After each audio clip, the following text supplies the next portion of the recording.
তো hey guys, তোমরা কেমন আছো? জানি তোমরা ভালো আছো এবং আমিও ভালো আছি। তো আজকে আমরা যাচ্ছি হচ্ছে তারাপীঠ আমার বন্ধুর সাথে। চলো আমার বন্ধুর সাথে দেখা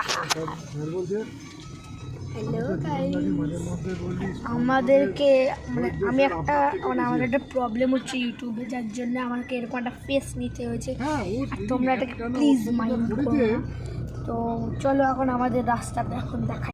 তো গাইস আমি জানি না যে তোমরা দেখতে পাচ্ছ কি না, অলরেডি এখন পুরো একদম বৃষ্টি পড়ছে, বৃষ্টি পড়ে, এটা নদে এলো। আর এই দেখো আমার বন্ধু এখন শুয়ে আছে, ওর ঘুমে ওর মাথা।